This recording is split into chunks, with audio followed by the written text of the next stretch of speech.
Hello, this is Telltale again. I'm Greg, I'm Emily. back with another video. This time, no review. We're going to talk about our 5 favorite banned books. Each of us gets 5 banned books. And that's because the week we are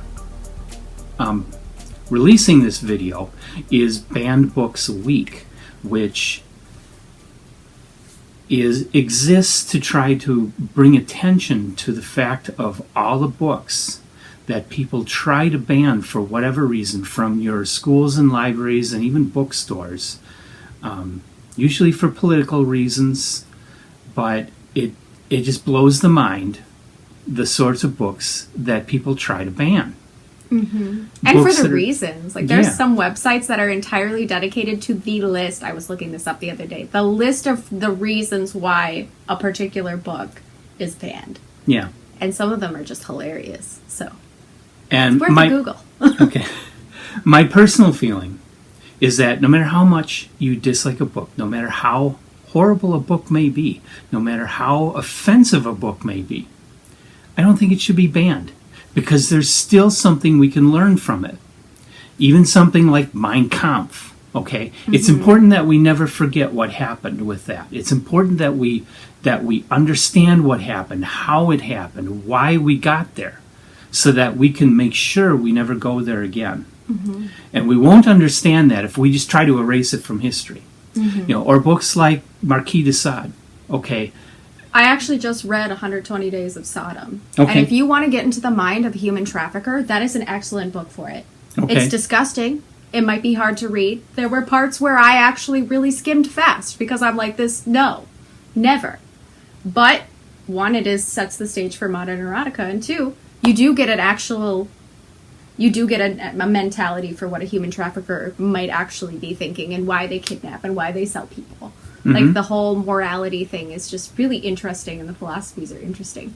But yeah, banned books. So is that one of your banned? No, actually, it's not. I did not enjoy that. You don't read that book to enjoy it. And if you do, there's something wrong with you. But yeah. But it is important to understand that there are people who follow those ideas. And it's important for us as a society to understand how to deal with it and maybe prevent it, or at least prevent it from doing damage.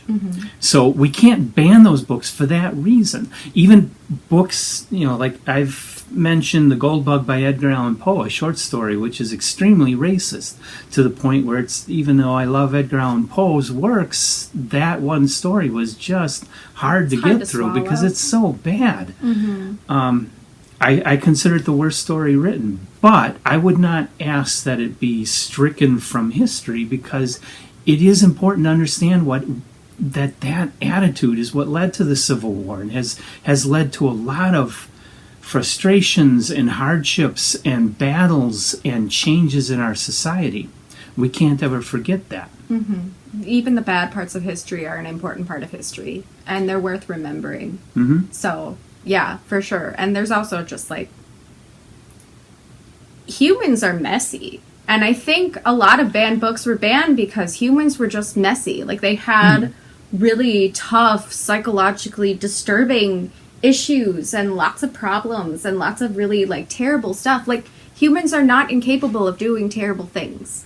And so the literature that depicts those things is not necessarily bad. In fact, I think it's even more important for that reason. We need to remember that people are a mess. And we also need to remember that banned books are good to help you develop a better way of arguing against things. I read a lot of literature that I don't agree with, simply because it helps me develop a better understanding of the situations that I don't disagree with and why I disagree with them.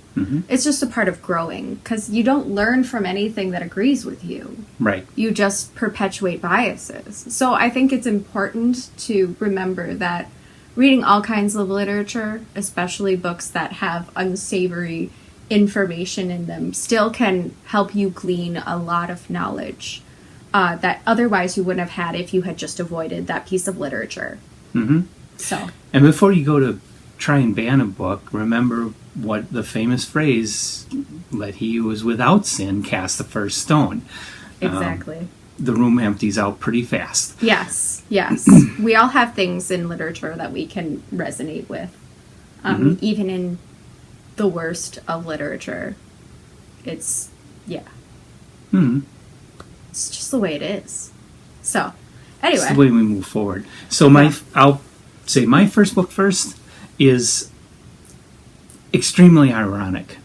Fahrenheit 451. Of course. Major league attempts to ban this book. And it is the book stating against book burning and book banning. And that's why it gets banned. The people who would love to control our thoughts and would love to control the people and love to control our society and make the whole world after their image are the ones who want this book out of the libraries, because this is the book that warns people, don't let it happen. Don't burn books. Don't ban books. Don't destroy books. Let them exist. And so the fact that there are so many attempts to ban this book, there are so many people that just don't get it. Yeah, and I think... oh, excuse me. Tickle in my throat. Hang on. I don't have COVID, I promise.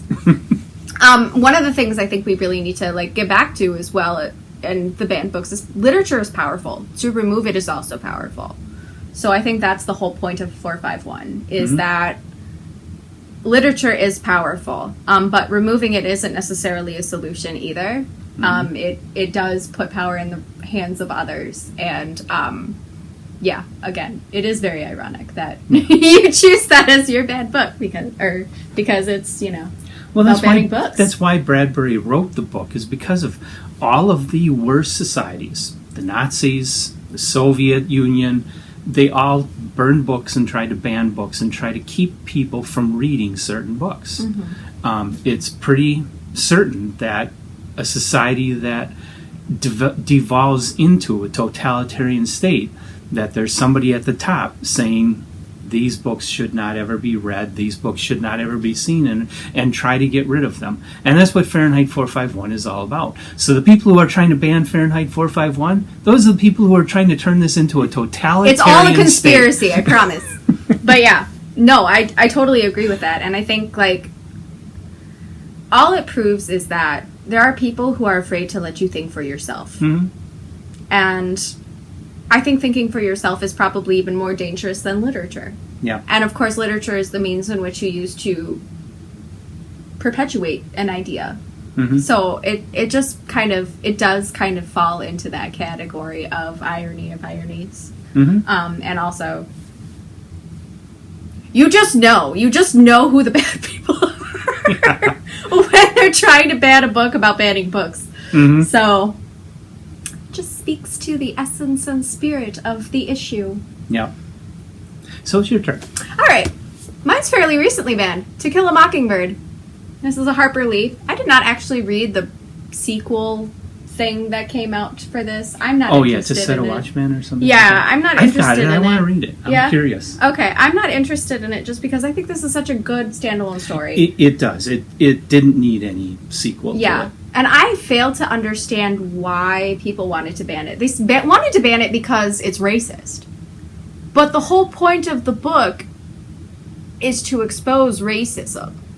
Like Atticus and Scout and all them, Atticus is acting as the defense of an African American who has committed a crime, or allegedly committed a crime, may not have even done it. In fact, they're pretty sure he didn't do it, and it's just getting pinned on him. But throughout the whole story, he's just this voice of wisdom to his daughter, who is young and trying to understand why this is such a problem, because she wasn't raised racist, but she knows what racists are. And he's just trying to, be this voice of wisdom, saying some folks are they just don't get it. They just don't understand that people are just people.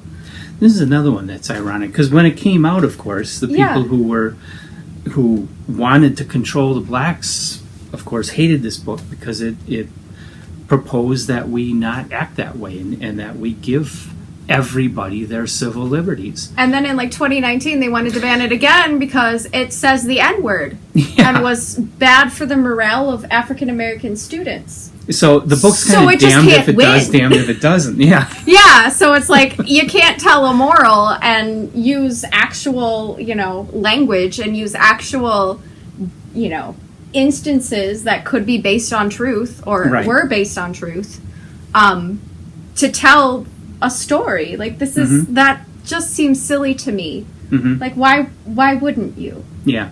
So it is one of those books that was controversial for both reasons. It was very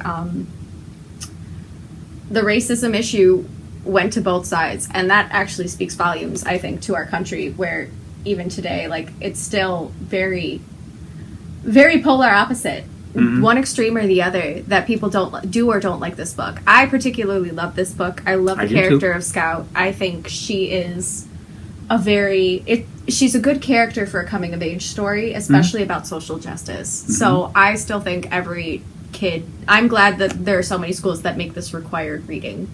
This is really good Scout literature. is the innocent Yes. who has not been tainted by racism and prejudice. Yes. And that's what makes her powerful. And that actually connects to something I went through in my life, because I had a dad that he grew up in the 1930s, 1940s when racism was par for the course. Everybody was, making jokes about black people, and black people kept their place. And when I was in junior high school, I had a black friend. He was a really excellent photographer. And I made the mistake of bringing him and another friend to my parents' house. And my dad took me aside and said, "You don't bring him here." And I didn't understand why, because this guy was decent.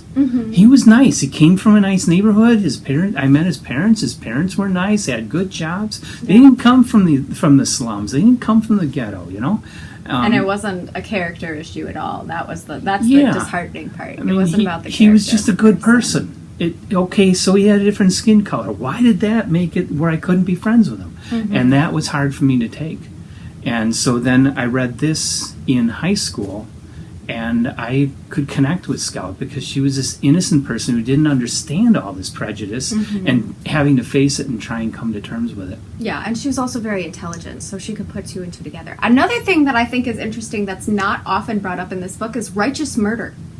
You have the character of Boo, who is kind of a shut-in, who ends up saving Scout from getting harmed by an individual. I can't remember his name. But to get back at Atticus, somebody was trying to harm Atticus's children, Scout and her brother. And the neighbor, who's a shut-in, who nobody ever sees, always thinks he's actually not a person, is Ghost, ends up killing this guy as he's trying to, harm these children. Which I think is actually far more controversial. Because the law enforcement in the town don't do anything. Because they're just like, you know what?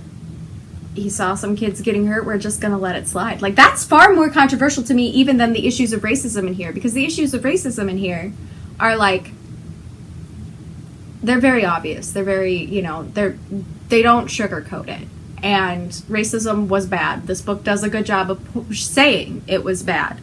I think the worst issue was you had somebody who committed a murder and was far worse at, or as bad, I shouldn't say far worse, but as bad as destroying human dignity and violating it, in as that he took another person's life. Like, I think it just shows two sides of a and also I think it brings the racism issue up as well, because it's criming while white. Boo Radley was white and got away with a crime, whereas this innocent black man got charged with a crime he didn't commit, and the guy who Boo ended up murdering was I think the it's guy a good who did counterpoint. it. Yeah, so That is often I how think things have that's happened. far more controversial than the reasons people actually tried to ban this book for. Yeah, but Boo is an interesting character. He, again, is a total innocent because he is a shut-in, never goes out, is totally afraid of people.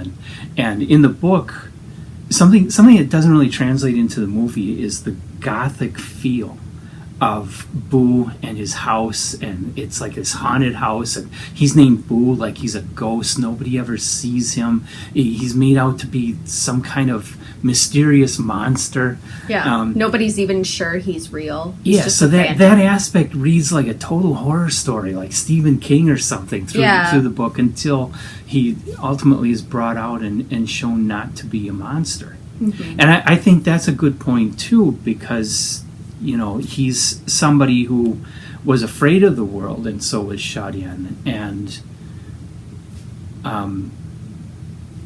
was very different from everyone else. Mm-hmm. And that is something, another thing our society does, is that anybody who's different, not just skin color, but anybody who comes across as different from what, significantly different from what we think to be the societal norms, is going to have problems in life, is going to face a lot of hatred, a lot of anger, a lot of bullying, a lot of bad things from people. Mm-hmm. And growing up, I remember all the special ed kids in school. They had their special rooms, but they were treated like crap. Yeah. Called retards. That was par for the course in the 1970s. They were treated very poorly. And I just felt sorry for them. They couldn't help who they were. They were born that way. Mm-hmm. Okay, they didn't have the intelligence of everybody else, but why does that make them a monster? Yeah. Why does that make them the butt of all the jokes? Yeah, I think there's a very strong kill it because it's different mentality. Because even Scout, she goes to school and she's supposed to learn how to read, but she already knows how. Her dad taught her. She's dealing with alienation from her teacher, her classmates, and all this other stuff because she knows how to read already. Mm-hmm. And so she has to sit there in class and feel so alienated by everybody for being smarter than everybody. Well, and she's a tomboy. Yeah. She doesn't wear dresses, Yeah, but she's she's forced to wear a not- dress yeah. to go to school. She herself is a She kind of couldn't- an outcast, nerdy girl, and Yeah. you deal with that as a very universal theme throughout the story. Is this hatred for this kill it because it's different mentality, and I think that's what resonated so much with me. Is I was always that nerdy, smart girl who was like sitting here in class wondering why I had to participate in the first place because I already know this. Yeah. I had actually taken, from switching through schools, I had taken American history 3 times in a row. Oh boy. So, like, by the 3rd time, I was just like, just hand me the test and let me pass out of this course already. Come on. Because I had been homeschooled, then I went to a public school, and then we moved to a different state. Mm-hmm. So I was just like, I'm just done. I'm out.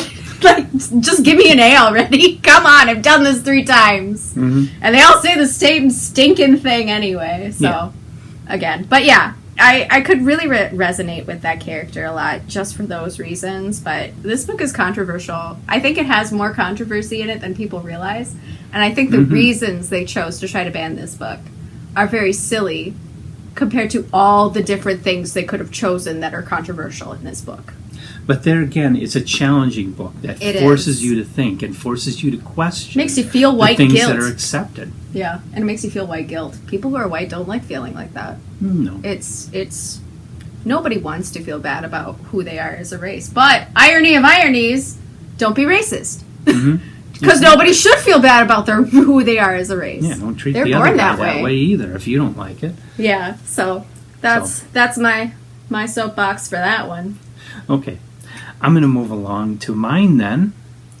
My number 2 I have I don't have any of my books with me. They're either down in Sheboygan or they're ebooks. Yeah. So they're on the iPad that We're we're using using to to film. record this. So my number 2 is Lolita by Vladimir Nabokov. Good one. Extremely controversial novel because of its subject matter. And it should be controversial. It should disturb you. And I think that's why Nabokov wrote it, is he didn't want to make you comfortable. He wanted to make you squirm. He wanted to make you think. He wanted to make you... he wrote this as a comedy. It's a comedy about pedophilia and the way that the main character damages this young girl's life. It's totally outrageous and just bizarre to take that kind of subject and make it something that you're going to laugh at. It's very disturbing. It's a really cool book, an easy read. I found it very easy to read. I probably one of quickest books I've ever read. It's very close to the Stanley Kubrick version of the Stanley Kubrick movie version, by the way. There's not a lot of differences. Kubrick, for once in his life, stayed pretty close to the book. Very nice. Well done, though. Well done, Kubrick. Yeah. How did we expect any different? Because he changes everything else. I know, he usually does. But the book is brilliant. It is brilliant for the fact that it's this light reading, easy reading comedy book about a subject that is horrible and terrifying, and the fact that it does exist in our society just makes you step back and go, whoa, and the courage of an author to put this out there and publish it and put his name on it, it just blows your mind. And I think too, a lot of it is you do see themes of the female being a scapegoat, which I think is really good at portraying like how toxic masculinity can really abuse a young female psyche. I think that was really well done in that book because it does having men, especially men in power, like father figures and stuff, fail you as a human being can be very damaging to the psyche. And it doesn't matter if you're a female, if you're a young boy, whatever, like having these figures who are in a particular position of power, be it just because they're older or just because they're a parent or an uncle or whatever, having them damage you and fail you in so many manners is so bad for the human psyche. And to have it that really impact you and harm you, like that can affect you for the rest of your life. And I think this book really does portray that well. And it also brings out a huge issue in our society, that we do elevate youth as the goal. Okay. We bombard everyone with images, especially of images of young women as being very sexualized. And it's hard to go through that and grow up and be hit with those images and bombarded with all that in advertising, in magazines, on TV, in music videos, in movies, just everywhere, this message that you're supposed to desire that or supposed to be that. Yeah. And not be somehow damaged by that. Yeah. To where you have to just keep checking yourself. Am I thinking right? Am I thinking right? Am I thinking right? Am I being a creep? It's a constant battle to know if you're crossing that line even a little bit, because you can't cross that line. You shouldn't cross that line, but media is telling us we should. Yeah. And it's one of the worst things about American society in particular is that we have that duality, that we have these strong, stern morals, and on the other hand, we have media saying that just throws them out the window. And so you have this conflict. And I think that conflict in our perceptions of sexuality and how we learn sexuality as we're growing up is what leads to most of the sex crimes that exist in our society.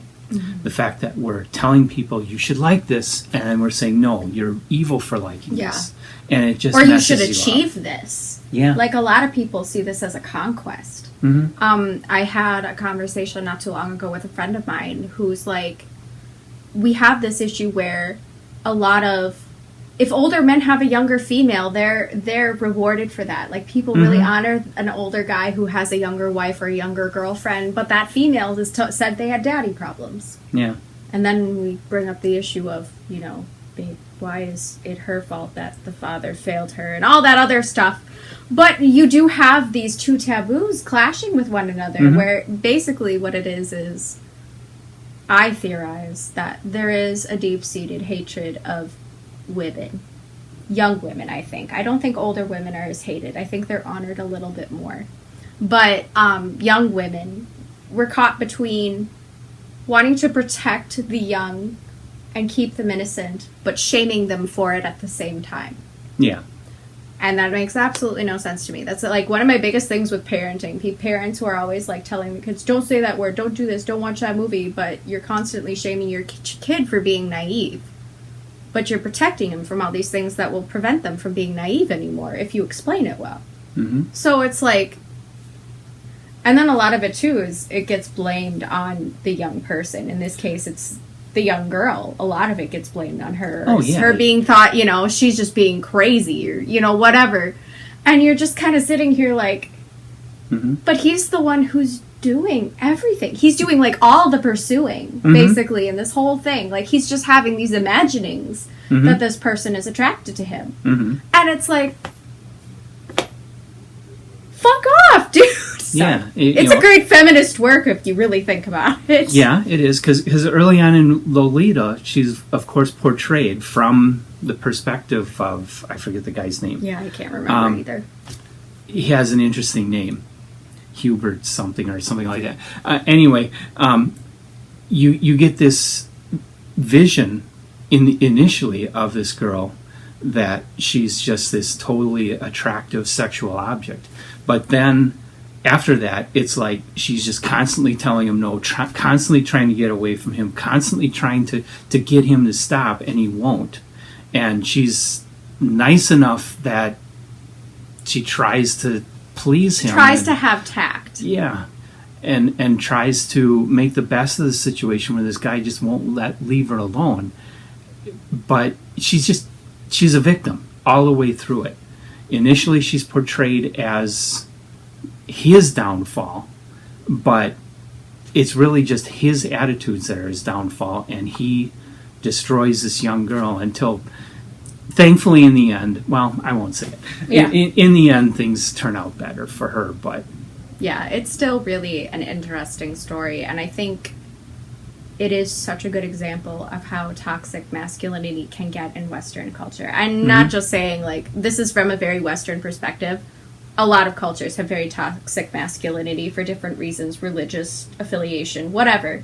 But this one in particular is very spot on with a lot of the issues we have with masculinity and the way it's portrayed in Western society. It's very harmful. So this book, if there was any book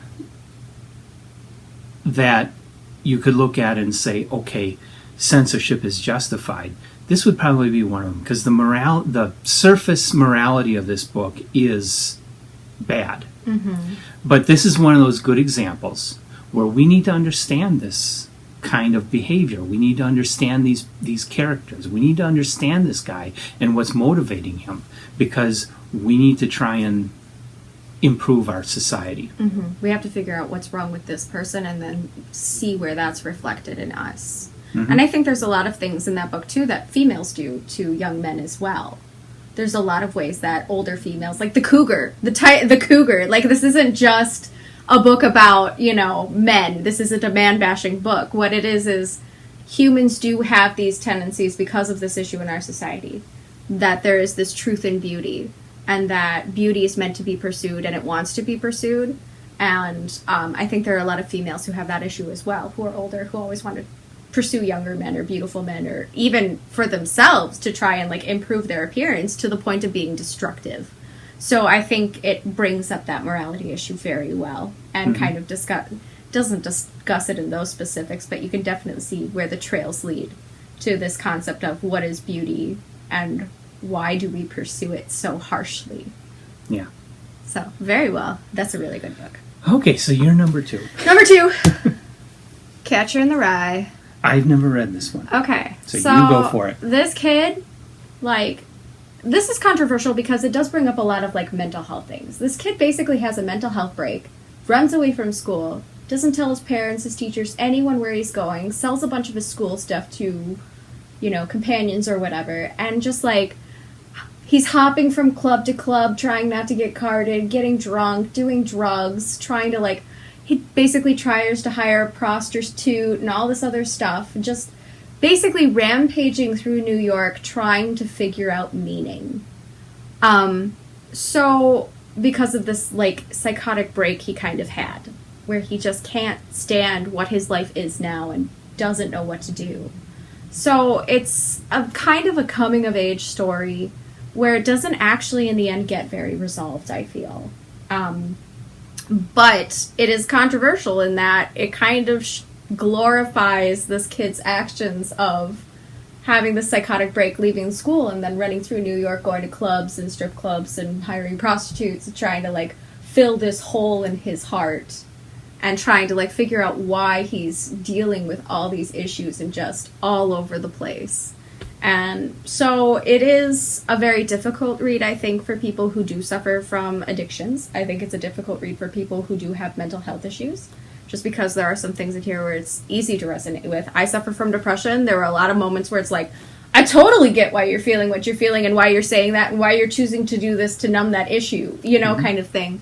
So it is very controversial. It's very urban. It's kind of like done in the 1920s too, I think. Okay. At least from the sound of it. It might be earlier. I don't actually know what era this is supposed to be in, which actually might be a good thing. Maybe 1950s. Yeah, it was copyrighted in 1945. So around that time, it's kind of one of those books where,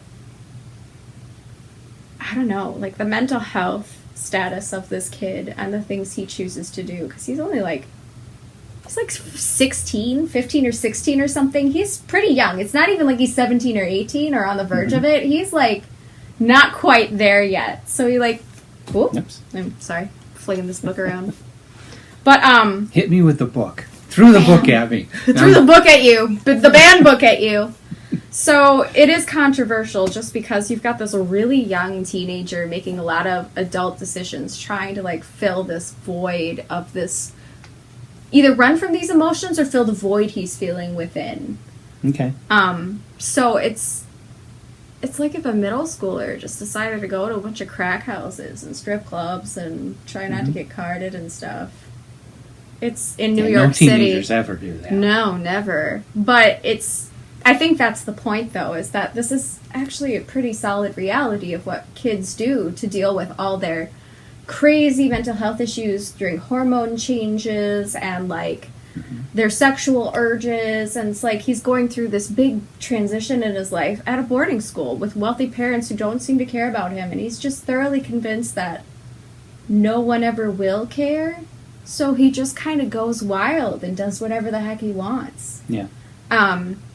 So it's really interesting. It's amazing that this kid was able to, like, basically get to New York and go to several nightclubs and get a hotel room and a prostitute on, like, $100.